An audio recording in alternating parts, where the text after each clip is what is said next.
రాష్ట్ర కేబినెట్ ఆమోదించిన 10 గంటల పని విధానాన్ని ఉపసంహరించుకోవాలని, ఏ రంగంలో పనిచేసే కార్మికునికైనా కనీస వేతనం 26,000 చెల్లించాలని కోరుతూ సిఐటియు ఆధ్వర్యంలో కాకినాడ మహాత్మా జ్యోతిరావు పులే విగ్రహం వద్ద ధర్నా నిర్వహించారు. ఈ సందర్భంగా సిఐటియు జిల్లా ప్రధాన కార్యదర్శి చెక్కల్ రాజ్ కుమార్, జిల్లా ఉపాధ్యక్షులు Kanchepu Satyaraju, AP medical representative union రాష్ట్ర ప్రధాన కార్యదర్శి చివుకుల వెంకట్రావు ధర్నాను ఉద్దేశించి మాట్లాడారు. ఈ కార్యక్రమంలో సిఐటియు జిల్లా అధ్యక్షులు దువ్వా శేషబాబ్జీ, ఆశా వర్కర్స్ యూనియన్ జిల్లా ప్రధాన కార్యదర్శి చంద్రమల పద్మ, సిఐటియు నగర convener Malaka Venkataramana, Palivela Veerababu, Medisetti Venkataramana, AP MSRU నాయకులు శ్రీనివాస్, మెస్ వర్కర్స్ యూనియన్ నాయకులు Anaparthi Yedukondalu, Yechuri Shankar, A Srinu, sanitation union నాయకులు Ravi, Talupulamma, rice mill union నాయకులు కరి నాగేశ్వరరావు, టి రాణి తదితరులు పాల్గొన్నారు. ప్రభుత్వం అధినేత చంద్రబాబు నాయుడు గారు కార్మికులను నెట్టి విరిచే విధంగా 10 గంటల పని విధానాన్ని ముందుకు తీసుకొచ్చారు. ఇదే విధానం అమలు జరిగితే సూర్యోదయానికి ముందు పనిలోకి వచ్చి సూర్యాస్తమయం తర్వాత పనికి వెళ్ళవలసిన పరిస్థితి ఉంటుంది. ఈ పరిస్థితుల్లో ఇంటి దగ్గర పిల్లలకి తండ్రి ఎవరని కానీ లేదా తల్లి ఎవరని కానీ తెలుసుకునేటటువంటి అవకాశం కూడా ఉండే పరిస్థితి లేదు. అనారోగ్యాలు పెరుగుతాయి, పనిభారంతో అనేక ఇక్కట్లు వస్తాయి. మరి 2014 తర్వాత 19లో అధికారం కోల్పోయిన తర్వాత 5 ఏళ్ల పాటు చాలా విపరీతమైనటువంటి హామీలు ఇచ్చారు. లోకేష్ పాదయాత్రలో చాలా రకాల హామీలు చెప్పారు. అవన్నీ ఈవేళ ఏమయ్యాయి? అవన్నీ పక్కన పెట్టి ఈవేళ పెట్టుబడిదారులే మా దేవుళ్ళు అని చెప్తున్నారు. ఆ పెట్టుబడిదారులే మా దేవుళ్ళు అన్నప్పుడు ఎన్నికల్లో ఆ మాటే చెప్పుంటే ఎవరిని ఎన్నుకోవాలో ప్రజలు నిర్ణయించుకుంటారు. నిన్ను ఎన్నుకోవాల్సిన పని లేదు. నువ్వు ఇవాళ ప్రజల మీద కుంపట్లో పెట్టి ఈ రకమైనటువంటి ప్రజా వ్యతిరేక నిర్ణయాలు తీసుకోవడానికి నిన్ను ఎన్నుకోలేదు. అంచేత నీ నిర్ణయం వెంటనే ఉపసంహరించుకోవాలి, లేకపోతే ప్రజాగ్రహానికి గురి కావాల్సి వస్తుందని చెప్పి హెచ్చరిస్తున్నాం.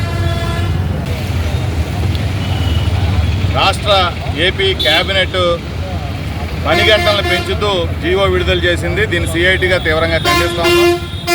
వామపక్షాలు బలహీనపడితే ప్రజల మీద, కార్మికుల మీద ఎటువంటి దాడులు చేస్తారో ఈ నిర్ణయం మన ప్రజలకు అర్థం కావాలి.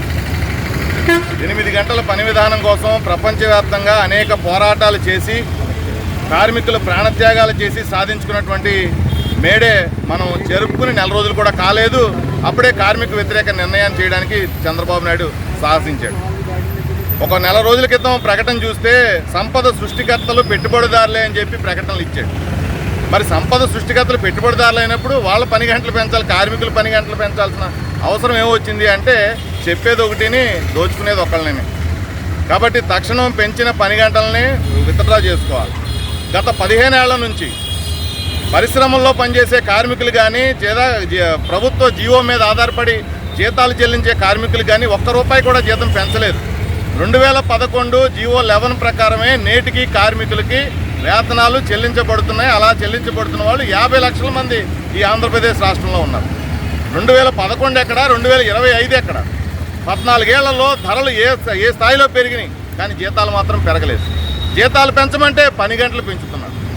అంటే ఇది పచ్చి కార్మిక వ్యతిరేక ప్రభుత్వం అని చెప్పి చాలా స్పష్టంగా కనబడతా ఉంది. ఇది ఇంకా ఇంప్లిమెంటేషన్లోకి వెళ్ళిన తర్వాత కార్మికులకి ఇప్పుడే 8 గంటలు పనిచేసినప్పుడే వాళ్ళు ఇంటి దగ్గర నుంచి బయలుదేరడం కానీ ఇంటికి వెళ్ళడం కానీ 10 గంటలు 12 గంటలు దగ్గరలో పడుతుంది. ఈ 10 గంటలు కనుక అమల్లోకి వస్తే 14 గంటలు 16 గంటలు అంటే ఒకప్పుడు బానిస పరిస్థితి ఎలా ఉండేదో ఆ బానిస పరిస్థితే ఎప్పటికంటే మెరుగ్గా ఉందని చెప్పగలుగుతాం. ఎందుకంటే 3 పూట్ల తిండైనా పెట్టి పని చేయించుకునేవారు. ఇప్పుడు 3 పూట్ల తినడానికి కావాల్సిన జీతం ఇవ్వటం లేదు, బానిస చాకరీ తప్పడం లేదు, కుటుంబాలను పోషించుకునే పరిస్థితి లేదు.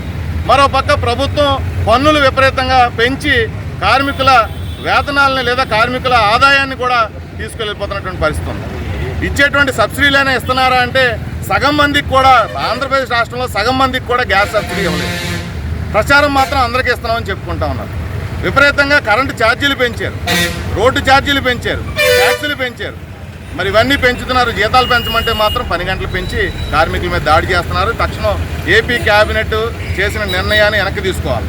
మరొక నిర్ణయం కూడా చేశారు, మహిళలకి అర్ధరాత్రి పని చేయించేటువంటి పరిస్థితి కల్పిస్తున్నామని చెప్పి.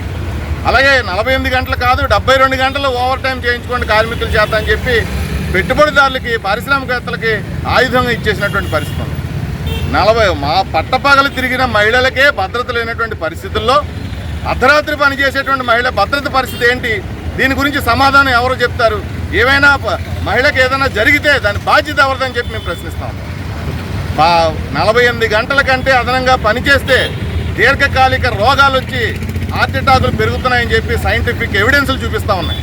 మరి 72 గంటలు పనిచేసే కార్మికుడి పరిస్థితి ఎలా ఉంటుందో ఊహించుకోవచ్చు. అంటే దోచుకుని తినడమే మా పని తప్పితే కార్మికులకి, ఓట్లేసిన ప్రజలకి ఏమాత్రం మేలు చేసేటువంటి పరిస్థితిలో లేదు. తక్షణం కేబినెట్ నిర్ణయాన్ని మహిళలు అర్ధరాత్రి పని చేయించడం కానీ, ఓవర్ డ్యూటీని ఖచ్చితంగా చేయాలని ఇచ్చినటువంటి జీవో కానీ, 8 గంటల నుంచి 10 గంటలు పెంచిన 10 గంటల జీతాన్ని జీవోని కానీ వెనక్కి తీసుకోకపోతే భవిష్యత్తులో జూలై 9ని ఆందోళన చేస్తున్నాం, సమ్మె చేస్తున్నాం. ఇది కంటిన్యూ అవుతుందని చెప్పి చంద్రబాబు నాయుడు ప్రభుత్వానికి హెచ్చరిక చేస్తాం.